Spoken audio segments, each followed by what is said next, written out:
I'm the Reverend Gene Dishlewski. I'm pastor of Lime Rock Baptist Church and president of the Rhode Island State Council of Churches.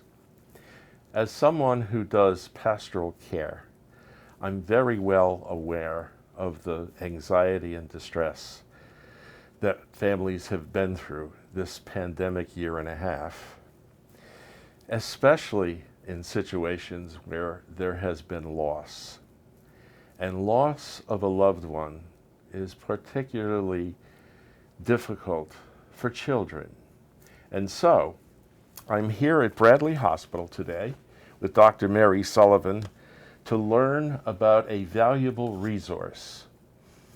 Dr. Sullivan is the Chief Nursing Officer at Bradley Hospital with some 30 plus years of experience at Bradley and has a doctorate in grief counseling. So, she is also the author of a children's coloring book on grief and loss. So, Dr. Sullivan, tell us about Tori Turtle. Okay. Good morning, Reverend. It's actually an interesting story. When COVID first came, if you remember, there were a lot of sweeping changes that happened all at once. Stores were closed, people were encouraged to shelter at home, so a lot of information on the news. And two of my coworkers, Dr. Marge Pascione, who's the Director of Clinical Innovation, and Melissa Weaver, who's the manager of the Healing Arts Program, decided to come up with a coloring book. And in the coloring book, Rizzo Raccoon learned about what COVID was, how to keep themselves safe, how to build a support system, and how to deal with the difficult feelings that were coming up. It was a very child-friendly approach to answering a lot of questions. It was so well received. Those two people received a lot of positive feedback about what a great tool this was. And if there was any suggestion, it was that a lot of children had lost someone during COVID. And wouldn't it be nice to have a follow-up coloring book about grief and loss? And that's how Tori Turtle came to be. This is it. So Tori Turtle deals with the illness and subsequent death of a beloved grandmother. And throughout the pages, he experiences varied emotions. He learns different coping strategies and forms a support group and learns how to live with grief in his life. So what kind of information do we share with children about death?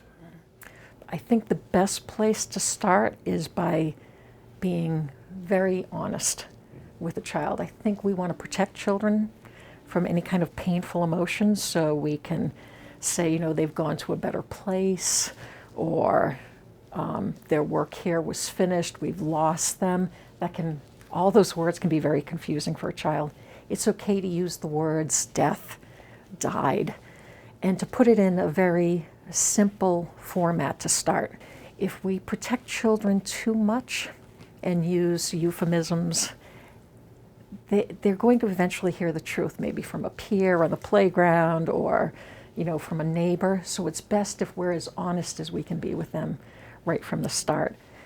We also need to provide reassurance that they'll be taken care of and, comfort as much as we can. So we're not shielding the child from the reality of what is occurring, but helping the child face it, deal with it, exactly. And being supportive to the child. And it's okay to start small, because when children want to know more, then they'll ask. Well, what kinds of questions do children typically come up with? Well, when a child is grieving, there are two major emotions. One is fear. What happened to the person that I lost? Who's next? Is it going to be me? Who'll take care of me?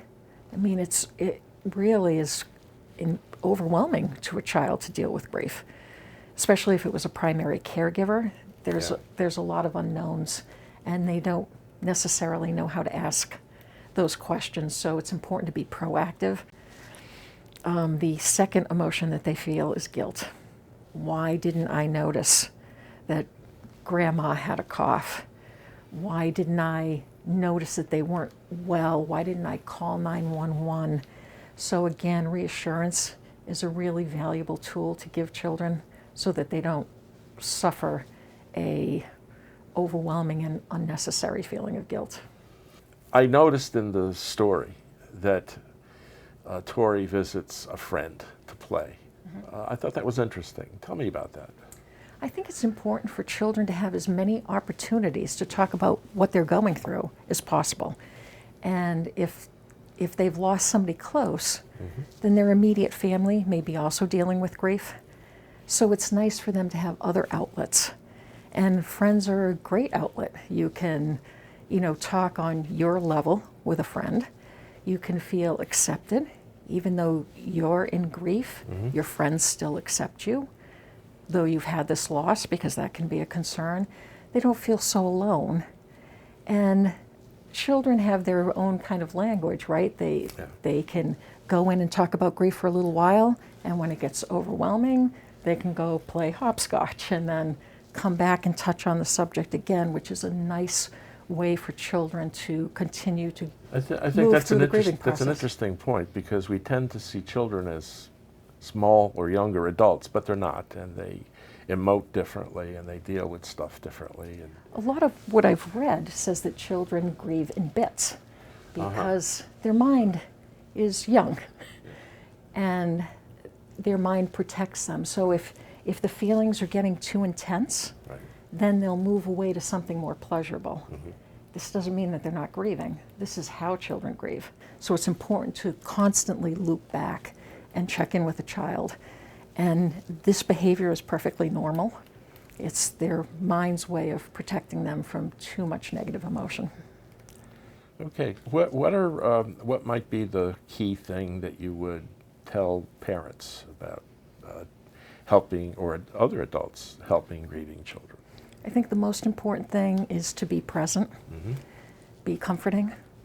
The message that you want to deliver is, I know this is hard, I care about you, and I'm here. So maybe you don't even have to talk.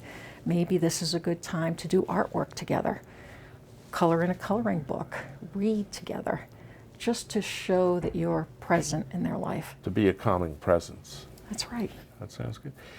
I have to comment on one of the things that I was drawn into in the book, and that is the memory visit. I like the idea that children are invited to have a memory visit. It's so enriching. I'm glad, thank you. One thing that parents might consider doing is avoiding places that might bring up memories. And in fact, I think memories are a great gift to have. So, going to a favorite ice cream store or taking a walk in the park where the child walked with the lost one could be very helpful and calming and continue the relationship as opposed to cease the relationship. Well, seeing that this coloring book is a valuable tool, how do I get a copy of the coloring book? Well, if one would like a hard copy, just call Bradley Hospital, ask for me, Mary Sullivan, and I'll make sure that I get a hard copy to you. They're also downloadable at lifespan.org/kids, grief, and loss. And we will have a link on the Council of Churches website, councilofchurchesri.org/health and spirituality. Well, thank you very much. Thank you for doing the coloring book. Thank you for the conversation. And thank you, everyone, for participating in the conversation.